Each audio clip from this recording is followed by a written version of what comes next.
भूतों का कोई वास्तविक आकार नहीं होता। वह किसी भी शरीर में जाकर उसी के अनुरूप बदल जाते हैं। इसी से प्रेरित होकर यह घोस्ट की कहानी लिखी गई है। भूतिया कहानी पढ़ने में रोमांचक होती है और ऐसी ही रोमांचक कहानी है भूतिया चिड़ियाघर शहरों में लोगों की आबादी लगातार बढ़ती जा रही है। इसके लिए रिहायशी इलाके भी बढ़ते जा रहे हैं और रिहायशी कॉलोनियों को बनाने के लिए जंगल कट रहे हैं। लेकिन जंगल में रहने वाले जीव जंतु रिहायशी विकास से सबसे ज्यादा प्रभावित हो रहे हैं। ऐसे ही सरकारी आदेश के अनुसार एक जंगल काटा जा रहा था। उस जंगल में बहुत से जंगली जानवर थे जिनको संरक्षित करने के लिए एक चिड़िया घर बनाने पर विचार चल रहा था।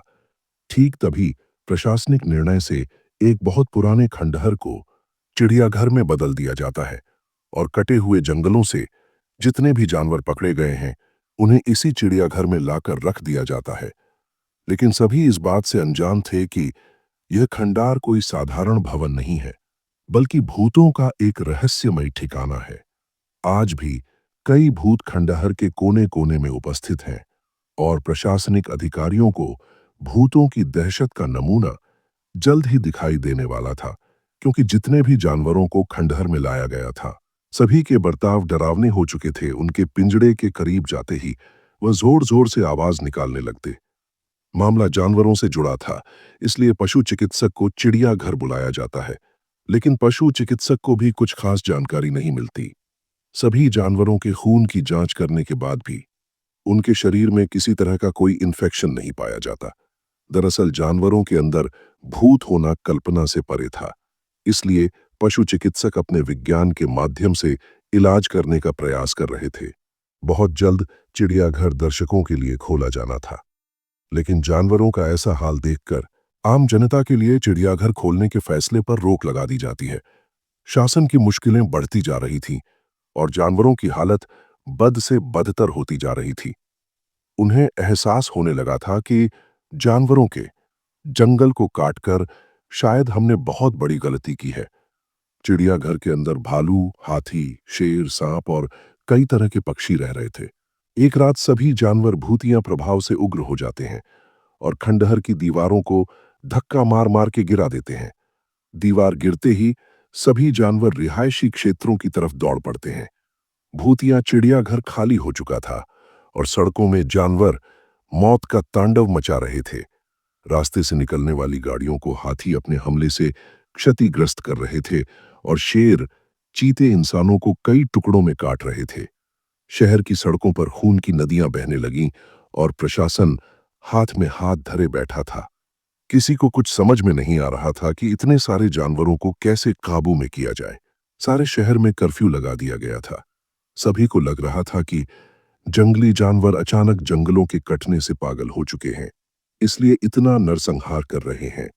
किसी भी कानून में इंसानों की जान को प्राथमिकता दी जाती है, इसलिए जंगली जानवरों को मारने के आदेश जारी कर दिए जाते हैं और आदमखोर जानवरों को हेलीकॉप्टर की मदद से ट्रैक किया जाने लगता है। शहर के चारों तरफ मौत मंडरा रही थी। जानवर अब कॉलोनियों में घुसकर लोगों के घर तोड़ने लगे। जानवरों की दहशत से कोई पहाड़ में भाग रहा था तो कोई पेड़ में चढ़ रहा था। सब कहीं ना कहीं अपनी जान बचाने में लगे हुए थे। सारे शहर में आर्मी तैनात कर दी जाती है और आर्मी टैंक रोड पर जानवरों को ढूंढ ढूंढ कर मार रहे होते हैं। लेकिन जानवरों के अंदर भूत सवार थे, इसलिए वह बेखौफ होकर आर्मी के टैंकों की धज्जियां उड़ा देते हैं। हाथी अपनी जोरदार टक्कर से कई टैंकों को धराशायी कर देते हैं। जानवर किसी के कंट्रोल में नहीं आ रहे थे। तभी अचानक ऊपर उड़ रहे हेलीकॉप्टर पर एक विशालकाय बाज झपट्टा मार देता है, जिससे हेलीकॉप्टर का संतुलन बिगड़ जाता है और हेलीकॉप्टर घने जंगल में जा गिरता है, जिससे जंगल में एक जोरदार धमाका होता है और हेलीकॉप्टर के अंदर उपस्थित सभी लोगों की जान चली जाती है। भूतिया जानवरों ने आतंक मचा दिया था, लेकिन इसके लिए जिम्मेदार हम लोग थे, जिन्होंने उनके जंगलों को अपने फायदे के लिए कटने दिया और जंगली जानवरों को मजबूरी में उस भूतिया चिड़ियाघर में आकर रहना पड़ा। आर्मी की गोली से अचानक एक शेर मर जाता है, जिसे उठाकर अनुसंधान केंद्र लाया जाता है ताकि उसकी जांच से पता लगाया जा सके है कि सभी जानवर किस वजह से ऐसा बर्ताव कर रहे हैं। सभी परीक्षणों की रिपोर्ट आने के बाद वैज्ञानिकों को पता चलता है कि जानवरों के मानसिक हार्मोनल परिवर्तन हुए हैं और यह बदलाव कुछ समय पहले ही हुए हैं। लेकिन ऐसा क्यों हुआ और जानवर ऐसा किस वजह से कर रहे थे, इसका पता खंडहर के अंदर ही चल सकता था। वैज्ञानिकों को खंडहर में कुछ संदेह उत्पन्न होता है, इसलिए वह जांच करने के लिए अपने यंत्रों के साथ उसी भूतिया चिड़ियाघर पहुंच जाते हैं और सारे खंडहर के कोने कोने की फ्रीक्वेंसी की जांच करते हैं। तब उन्हें अपने डिवाइस पर आत्माओं के होने के संकेत दिखाई देते हैं। वैज्ञानिकों को पता चल जाता है कि सभी जानवरों के शरीर को भूत प्रेतों ने कब्जा कर लिया है और अब भूत ही शहर में आतंक मचा रहे हैं। वैज्ञानिक प्रशासनिक अधिकारियों से मुलाकात करते हैं और बताते हैं कि सभी जानवरों के आदमखोर बनने की वजह भूतिया आत्माएं हैं जो कि उस खंडहर में मौजूद हैं। हमें जानवरों के अंदर से भूत निकालना होगा ताकि जानवरों को संरक्षित जा सके और शहर को श्मशान बनने से रोका जा सके। जानवरों को पकड़ने के लिए स्पेशल कमांडो की एक टीम बनाई जाती है, जिन्हें कुछ खास हथियार दिए जाते हैं। कमांडो एक एक करके सभी जानवरों को बुलेट गन इंजेक्शन की मदद से काबू में कर लेते हैं, लेकिन मजबूरी में कुछ जानवरों को जान से मारना पड़ता है।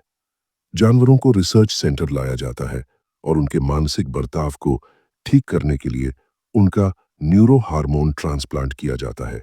कई दिनों के इलाज के बाद सभी जानवरों की हालात ठीक होने लगती है, लेकिन उस भूतिया चिड़ियाघर को हमेशा हमेशा के लिए ध्वस्त कर दिया जाता है। भूत केवल इंसानों को नहीं, जानवरों को भी क्षति पहुंचा सकते हैं।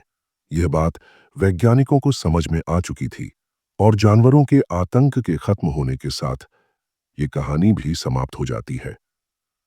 दोस्तों, अगर आपको हमारी कहानी पसंद आई है तो एक कमेंट जरूर करना। धन्यवाद।